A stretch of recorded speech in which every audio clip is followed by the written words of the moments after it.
오늘 저는 여러분과 함께 문제를 해결하시는 예수님이라는 제목으로 은혜의 말씀을 나누고자 합니다. 여러분, 무슨 일을 하든지 그 일은 주인이 책임을 지지, 주인 밑에서 일하는 종이 책임을 지는 않습니다. 왜냐하면 종이라는 것은 언제나 주인이 일을 계획하시고 작정하신 대로 그 명령에 순종해서 자기 맡은 바 일을 하면 될 일이지, 주인처럼 일의 처음과 나중 전체를 책임을 지지는 않습니다. 일을 행하고 그 일을 성취하는 책임은 주인의 소관이기 때문인 것입니다. 여러분, 아담은 자기가 주인 노릇하려고 하나님을 배반했으나 막상 당하고 보니 주인 노릇 할 수 있는 힘이 없다는 것을 발견했던 것입니다. 그 결과로 아담은 마귀의 종이 되고 마는 것입니다.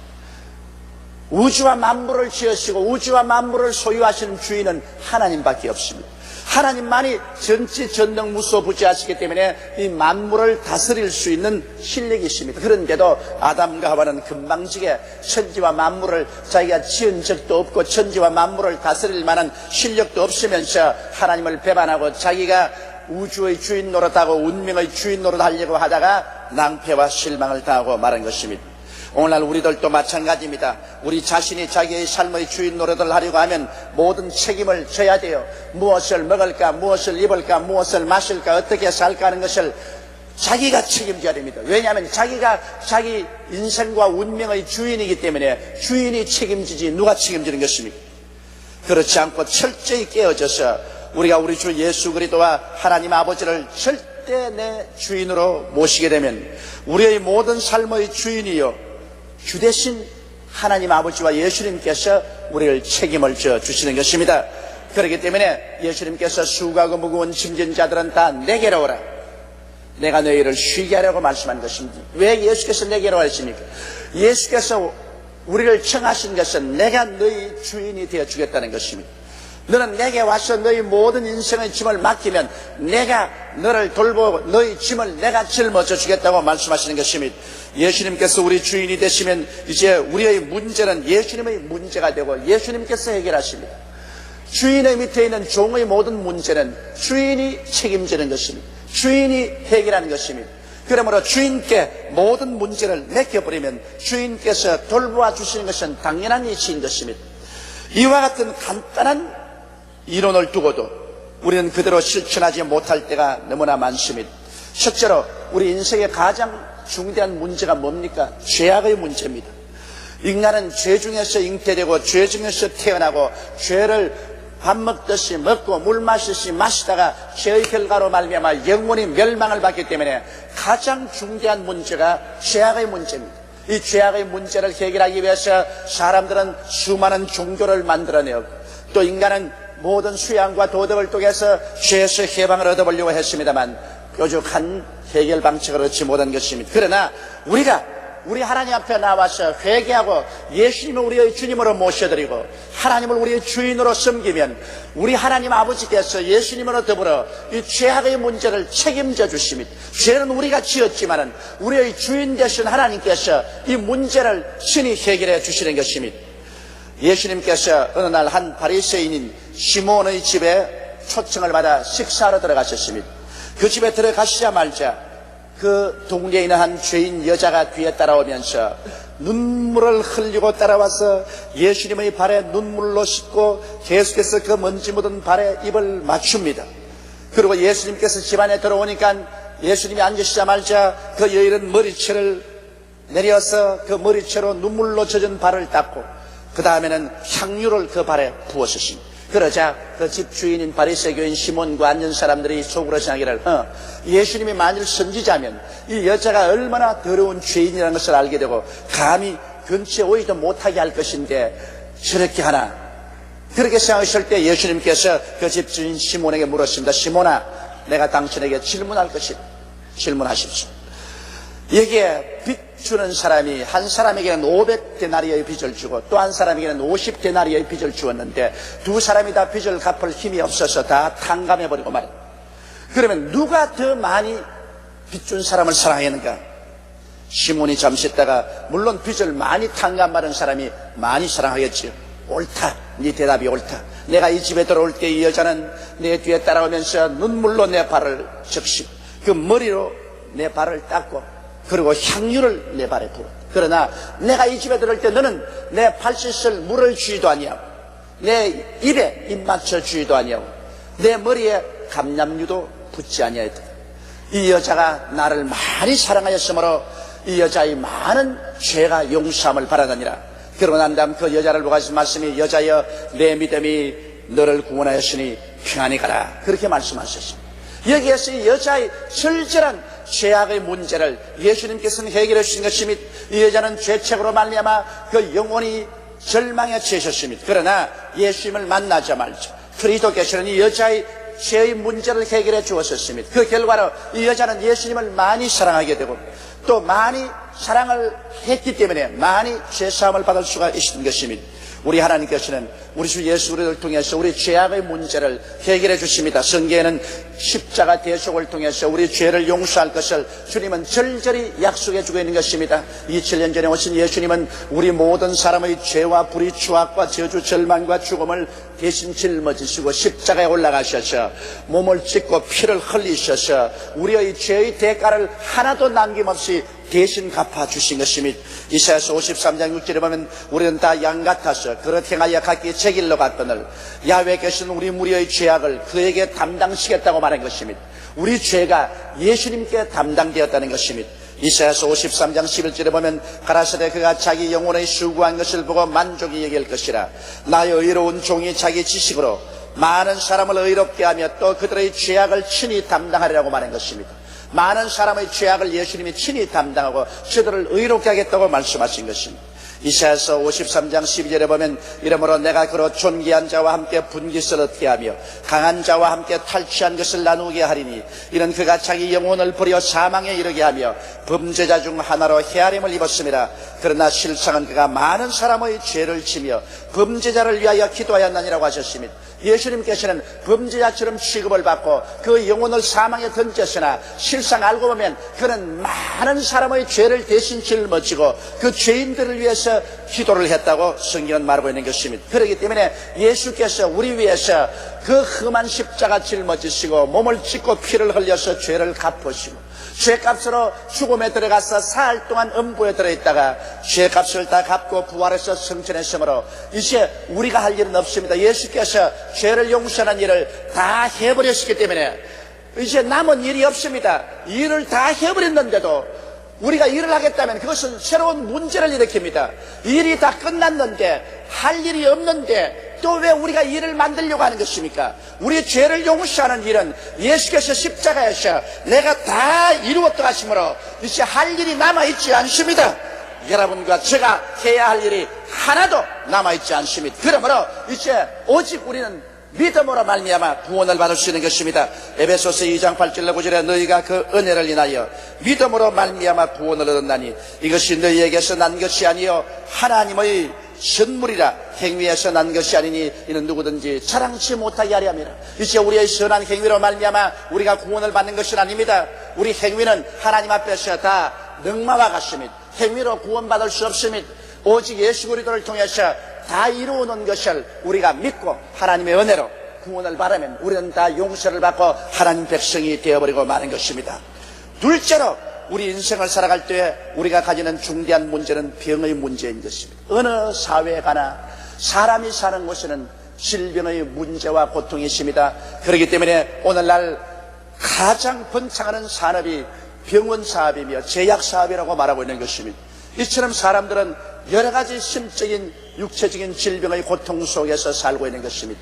그런데 우리가 진실하게 죄를 회개하고 예수님 앞에 나가면 오늘날 주님께서 이 질병의 문제를 해결하겠다고 말씀하고 계신 것입니다. 물론 주님께서 우리 때가 이르러 우리를 하늘나라로 데려가기로 작정한 사람에게는 그것은 문제가 다릅니다. 왜냐하면 주님께서 이미 데려가기로 작정한 사람을 주님께서 치료하지는 않을 것입니다. 그러나 그렇지 않은 다음에는 주님께서 질병을 가지고서 이 평생 쓸모없는 인생으로서 이 세상에 사람의 부담이 되고 살게 하기를 원치 않은 것입니다. 그렇기 때문에 예수님의 사역을 보면은 예수님은 회개하라 천국에 가까웠다 하시고 복음을 전가하시기 시작하자마자 병든 자를 고치기 시작한 것입니다. 예수님의 생애의 3분의2는 병든 자를 고치며 귀신을 쫓아내며 죽은 자를 살리는 역사를 하신 것입니다. 이렇기 때문에 그리스도의 생애를 바라보았을 때 그리스도는 병을 고치는 하나님이라는 것을 절실히 알 수 있는 것입니다. 예수님께서는 병 고치는 것이 하나님의 뜻이라는 것을 알리기 위해서 12 제자에게도 복음을 전가하고는 병을 고치라고 하셨고 70인의 제자에게도 복음을 전하고는 반드시 병을 고치라고 하셨습니다. 왜냐하면 우리 하나님 아버지는 병을 고치는 의사이십니다. 나는 야훼 라파라고 말씀한 것입니다. 야훼 라파 혹은 로페카인 하나님은 나는 병을 고치는 의사란 말인 것입니다. 하나님의 성함이 병을 고치는 의사라니, 그러므로 우리 하나님을 찾는 사람은 우리 하나님의 의사인 것을 발견하게 된 것입니다. 그러므로 의원을 찾아가시면 의원은 병을 고치는 것입니다. 성경에도 건강한 자에게는 의원이 소용없거니와 병든 자에게는 의원이 소용이 있다고 말씀을 하신 것입니다. 시편 103편 1절로 3절에 내 영혼아 야훼를 송축하라. 내 속에 있는 것들아 다 그 성호를 송축하라. 내 영혼아 야훼를 송축하며 그 모든 인책을 잊지 말지어다. 제가 내 모든 죄악을 사하시며 내 모든 병을 고치신다고 말씀한 것입니다. 하나님께서 우리 모든 병을 고치심으로 이 은택을 우리가 잊지 말라고 성경은 말하고 있는 것입니다. 우리 병은 하나님께서 실제로 대속하신 것입니다. 이사야서 53장 4절에 그는 실로 우리 질고를 지고 우리 슬픔을 당하였거늘 우리는 생하기를 그가 징벌을 받아서 하나님께 맞으며 고난을 당한다 하였노라고 하셨습니다. 예수님께서는 우리의 질고를 지고 우리 슬픔을 친히 당하셨습니다. 예수님께서 짊어지고 간 질고를 우리가 다시 지기를 원치 않은 것은 마땅한 하나님의 뜻일 것입니다. 이사야서 53장 5절에는 그가 찔림은 우리 허물을 인하며 그가 상함은 우리 죄악을 인함이라. 그가 징계를 받음으로 우리가 평화를 누리고 그가 채찍에 맞음으로 우리가 나음을 입었다고 말씀한 것입니다. 예수님께서 빌라도의 뜰에서 등이 칼갈게 찢어지도록 채찍에 맞았는데 그가 채찍에 맞은 것은 우리가 병고침을 받기 위함이라고 성경은 말하고 있는 것입니다. 이사야서 53장 10절에는 야훼께서 그로 상함 받게 하기를 원하사 질고를 당케 하셨은지라고 말한 것입니다. 하나님께서 소원하셔서 예수님께서 상함을 받게 하시기를 원하셔서 우리의 질고를 당케 하셨다고 성경은 말씀을 하고 계신 것입니다. 그러므로 여러분, 우리가 병고침을 받는 것은 하나님의 거룩하신 뜻입니다. 성경에는 우리 주님께서 성령으로 교회에게 분명하게 명령을 하셨습니다. 야곱은 예루살렘 총회장이었는데 전 세계 교회 서신을 보내면서 그 교회 서신 가운데 이런 말씀을 하셨습니다. 야고보서 5장 14절로 16절에 너희 중에 병든 자가 있느냐? 저는 교회의 장로들을 청할 것이요 그들은 주의 이름으로 기름을 바르며 위하여 기도할지니라. 믿음의 기도는 병든 자를 구원하리니 주께서 저를 일으키시리라. 혹시 죄를 범하였을지라도 사하심을 얻으리라. 이러므로 너희 죄를 서로 고하며 병 낫기를 위하여 서로 기도하라. 의인의 간구는 역사하는 힘이 많으니라. 병 낫는 것이 하나님의 뜻인 줄 우리가 분명히 안다면, 그 다음 알았으면 그것에 입각한 신앙을 가지고 우리 끝까지 메어 달려야만 되는 것입니다. 하나님의 뜻을 모를 때는 우리가 좌왕우왕하지만은 하나님의 뜻이 분명히 병 난 것이라면 그 다음 병 들어있는 것은 마귀의 뜻에 불과한 것입니다. 그러므로 우리는 마귀를 대적해야 됩니다. 성경에는 너희가 마귀를 대적하라, 그래야만 제가 너희를 피하려고 말씀한 것입니다. 우리가 단호한 결심을 가지고 끝까지 메어 달리며 기도하고 대기해야 되는 것입니다. 쉽게 한두 번 기도하고 낙심하고 뒤로 물러가면 아무 소용이 없습니다. 나의 의인은 믿음으로 말미암아 살리라. 뒤로 물러가면 내 마음이 저를 기뻐하지 아니하라고 성경은 말씀한 것입니다. 많은 질병이 치료함을 받을 수 있는데도 불구하고 사람들이 쉽게 낙심하고 뒤로 물러가기 때문에 치료를 받지 못할 때가 대단히 많습니다. 이러므로 병은 우리가 하나님이 고치는 것이 뜻인 줄 알았은즉 단호한 마음과 결심을 가지고 끝까지 불태전의 기도를 하게 되시기를 주의 이름으로 축원합니다. 셋째로, 우리는 인생을 살아가면서 사업의 문제를 갖고 있지 않을 수가 없습니다. 주님께서는 사업의 문제를 해결하신 예수님인 것입니다. 예수님은 영적인 문제만 해결한다고 생각하는 사람이 많은데 영적인 문제만 관심을 갖고 있지 않습니다. 하나님께서는 여러분 영혼이 잘됨 같이 범사에도 잘되고 강건하기를 간구한다고 말씀하신 것입니다. 이러므로 사업과 생활의 문제에 관해서 하나님은 지극한 관심을 가지고 계신 것입니다. 여러분, 베드로를 보십시오. 베드로는 처자를 먹여 살려야 될 책임이 있고 병든 장모를 치료하기 위해서는 그의 사업이 잘 되어서 돈을 많이 벌어야 됐었습니다. 그러는 어부였으므로 밤새도록 나가서 갈릴리 호수에서 그물을 던졌습니다. 초저녁에서 한밤중이 지나고 새벽녘이 되도록 그물을 던졌으나 그는 한 마리도 잡지 못했습니다. 큰일 났습니다. 내일 당장 끼니 문제가 달려있습니다. 그는 아침에가 떴을 때 배를 해변에 대고 그물을 싣고 있었습니다만 어깨가 쭉 처지고 마음이 낙심되었었습니다. 그물을 한참 싣고 있는데 수많은 사람들이 그를 향해서 옵니다. 그 앞에 예수님께서 신성큼 배에 올라 타시고 난 다음 배를 좀 저어서 육지에서 떼어달라고 했었습니다. 베드로가 그렇게 하자 예수님은 배에 앉으셔서 하나님 말씀을 전가하셨습니다. 베드로는 지금 사업이 안 되어서 절단 났는데 예수님은 천당 복음을 전가하십니다. 그것도 다른 곳이 아닌 사업이 안 되고 망해버린 그 배 위에 올라앉아서 주님께서는 하나님 나라 사업을 하고 계십니다. 베드로는 가만히 앉아 있었습니다. 예수님께서 말씀을 다 끝내자마자 이제 하나님 사업이 끝나자마자 주님께서는 세상 사업을 하기로 결심을 하시고 베드로야 깊은 곳에 들어가서 그물을 내려 고기를 잡자 하셨습니다. 여러분, 해가 뜨고 난 다음 갈릴리 호수에서는 고기가 절대로 안 잡힙니다. 그런데도 불구하고 주님께서 그렇게 말씀하십니다. 베드로가 말하기를 주의 말씀에 입각해서 그럼 깊은 곳에 가서 그물을 내리겠다. 깊은 곳에 함께 저어가서 예수님과 함께 그물을 내려서 그물을 땡겨보니 애운 고기가 너무 많은지라 자기 배에 가득히 채우고도 남아서 동료들의 배를 불러서 동료들의 배에 가득히 채웠던 것입니다. 그러자 베드로는 비로소 예수님이 하나님인 것을 알게 된 것입니다. 그와 같은 한 번의 경험만 한 것이 아닙니다. 예수님이 죽었다가 부활하시고 난 다음에 베드로와 제자들이 낙심해서 또다시 어부 생활로 돌아가기로 작정을 하고 그들은 갈릴리에서 디베리아 바다에 나아가 그물을 던졌습니다.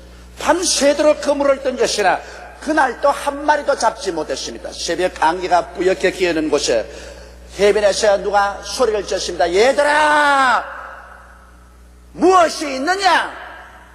한 마리도 잡지 못했습니다. 배 오른편에 그물을 던져라. 그래서 제 아들이 배 오른편에 그물을 던져 잡았더니 보니 고기가 애운 것이 굉장히 많은지라 요한이 말하기를 주님이시다. 그렇게 말하자 베드로는 겉옷을 덜쳐입고 그냥 물속에 뛰어들어가서 헤엄을 쳐서 나와서 보니 주님께서 이미 숯불을 준비해 놓으시고 거기에 빵과 고기를 구워 놓고 기다리고 계신 것을 알게 된 것입니다. 이 두 가지 사건을 보게 될 때 주님께서는 우리의 사업과 생활에 큰 관심을 가지고 계신다는 것을 알 수 있는 것입니다. 그러면 여러분, 어떻게 해야 주님과 함께 우리가 사업을 할 수 있을까요? 먼저 베드로처럼 믿음의 씨앗을 심어야 되는 것입니다. 베드로는 밤새도록 혼자서 그물을 던졌습니다. 그러나 빈배를 가지고 돌아왔지만은 그 다음 배를 주님께 빌려드리고 시간을 주님 위해서 빌려드리고 노력을 주님 위해서 빌려드려서 하늘나라와 하늘 여인을 먼저 구하고 난 다음에 그 다음에는 사업을 하러 나갈 때 베드로 혼자 가지 아니하고 주님이 함께 배를 타고 가신 것입니다. 여러분, 혼자 가는 것하고 주님이 함께 배를 타고 가는 것은 굉장한 차이가 있습니다. 사람이 혼자 간다면 인간의 지혜와 지식과 총명으로 일을 할 수 있지만 주님이 함께 배를 타고 가면 이제 주님의 지혜와 지식과 총명을 일합니다. 왜냐하면 주님께서 친히 베드로에게 하신 말씀이 깊은 곳에 가서 그물을 던져 고기를 잡으라고 말한 것입니다. 이것은 베드로의 지혜나 지식이 아닙니다. 주님의 지혜나 지식을 허락해 주시는 것입니다. 이와 같이 우리가 우리의 생활에 믿음의 씨앗을 심고 하늘나라와 하늘의를 구하면 그때부터 주님께서 우리의 동업자가 되어 주시는 것입니다. 내 혼자 인생을 살지 않고 혼자 사업을 하지 않고 주님께서 함께 사업을 하심으로 그때부터 주의 말씀에 귀를 기울여야만 되는 것입니다. 그러므로 우리는 믿음의 씨앗을 심고 주와 함께 동하며 주님 지혜의 말씀에 귀를 기울여야 되는 것입니다. 내 마음대로 하지 마십시오. 우리 주님께 귀를 기울이십시오. 사업은 주님이 하십니다. 그러므로 주님께서 우리에게 혹은 꿈으로 환상으로 음성으로 마음속의 지혜로 소원으로 우리 주님께서 지혜를 나누어 주십니다. 베드로에게는 깊은 곳에 가서 그물을 던지라고 말했고 디베리아가의 예수님 제자들에게는 배 오른편에 그물을 던지라고 말씀한 것입니다. 주의 말씀을 듣고 우리 인생의 그물을 던져야지, 주의 말씀을 듣지 않고 자기 마음대로 그물을 던졌다가는 빈 그물에 빈 배를 가지고 오는 것이 십상입니다. 이러므로 오늘날도 주님은 우리에게 지혜의 말씀을 주셔서 사람으로 안 되는 곳에 우리 하나님의 위대한 성공과 승리를 가져오게 만들어주시는 것입니다. 여러분, 우리들은 모두 다 아브라함의 복을 받은 자녀들인 것입니다. 아담과 하와가 이 땅에 저주를 가지고 와서 우리가 모두 다 가시와 은극히 밭에 피투성이가 되어서 살았지만은 예수를 믿고 난 다음부터는 저주에서 해방을 얻어 아브라함의 복을 받은 사람인 것입니다. 갈라디아서 3장 13절의 말씀처럼 그리스도께서 우리를 위하여 저주를 받으사 율법의 저주에서 우리를 속량하였으니 이는 기록된 바 나무에 달린 자마다 저주 아래 있는다 하였습니다. 이는 그리스도 예수 안에서 아브라함의 복이 이방인에게 미치게 함이라고 말씀하고 계신 것입니다. 그러므로 여러분은 모두 다 예수 안에서 아브라함의 복을 받은 사람들이 것입니다. 옆에 있는 두 사람 이상에게 나는 아브라함의 복을 받은 사람입니다, 그렇게 말씀했어요. 맞습니다. 여러분은 복을 받은 사람들인 것입니다. 화를 받은 사람들이 아닙니다. 저주받은 사람도 아닙니다. 아브라함의 복을 받은 사람들인 것입니다. 이러므로 우리는 마음에 그와 같은 여유를 가지고 확신을 가지고 신념을 가지고 그리고 그리스도 앞에서 믿음의 씨앗을 심고 우리 주님의 지혜의 말씀을 기다리십시다. 주님은 우리의 손을 잡고 우리와 함께 사업의 문제를 해결하여 주시는 것입니다. 넷째로 우리가 당한 인생의 문제는 사망의 문제인 것입니다. 죽음의 문제를 주님이 해결해 주신 것입니다. 인간에 있어서의 가장 절망적인 문제는 죽음입니다. 인간은 죽음에 취하여 저는 무엇인지 체념해버리고 맙니다. 인간의 힘으로 죽음의 문제를 해결할 수는 없는 것입니다. 그러나 예수님께서는 이 사망의 문제를 해결해 주셨습니다. 왜냐하면 예수님께서는 그의 생애를 통해서도 그가 생명의 주가 되심을 실증하여 주셨습니다. 회당장의 딸이 죽었을 때 회당장이 와서 주님께 많이 간구하며 주님께서 회당장의 집에 가셨습니다. 사람들은 회당장의 딸이 죽었으므로 와서 통곡을 하고 피리를 불고 그렇게 했습니다. 주님께서 들어가시면서 말이 이 딸이 죽은 것이 아니라 잔다고 하니 모든 사람이 비웃었습니다. 주님은 들어가셔서 베드로와 야고보와 요한과 함께 방 안에 들어갔어요. 그 아버지와 어머니만 들어오는 것을 허락하셨습니다. 그리고 이 딸을 향해서 손을 잡고 말했습니다. 달리다금, 딸아 일어나라. 즉시로 살아나고 말한 것입니다. 그의 혼이 돌아와서 일어나고 말한 것입니다. 주님은 생사의 주가 되시는 것입니다. 예수님께서는 하루 난성을 걸어가는데 상녀가 지나갑니다. 한 여인이 뒤에 매달리면서 통곡을 하고 옵니다. 너가 가고 나만 남겨놓으면 나는 어떻게 살란 말인가. 울고 몸부림칩니다. 알아보니 난성 과부의 외아들이 죽었습니다. 예수님께서는 상녀를 멈추고 관뚜껑을 열라고 한 다음에 청년아 일어나라. 마치 잠을 자다가 깨어나시 청년은 부시시 일어나 버리고 마는 것입니다. 모든 사람이 아주 놀라서 혼비백산했습니다. 그러나 예수님은 생사의 주가 되신 것입니다. 죽은 자를 잠에서 깨우듯이 그대로 일으킨 것입니다. 그거보다 더 놀라운 것은 나사로의 사건입니다. 나사로는 죽어서 무덤에 들어간 지 나흘이 되어 이미 몸이 부패해서 썩은 냄새가 났었습니다. 그럼에도 불구하고 그의 여동생 되는 마리아와 마르다를 데리고 많은 유대인들이 따라오는 그 가운데서 주님은 나사로의 무덤에 가셔서 그 무덤의 돌을 옮겨 놓으라고 하시고 난 다음에 큰 소리를 외쳤습니다. 나사로야 나오라. 그러자 무덤에 들어가서 죽은 지 나흘이 되어 부패해서 썩은 냄새가 나는 나사로가 걸어 나왔습니다. 이것은 예수님께서는 생명과 사망의 주가 되신다는 것을 친히 증명해 주신 것입니다. 이러므로 주님께서 하신 말씀 중에 나는 부활이요 생명이니 나를 믿는 자는 죽어도 살겠고 살아서 나를 믿는 자는 죽음을 보지 아니할 것이니 너희가 이것을 믿느냐. 이렇게 말씀하신 것은 사실입니다. 예수님 이외에는 생사의 주가 되신 이는 없었습니다. 이 세상에 많은 종교인들이 있었고 철학자들이 있었습니다.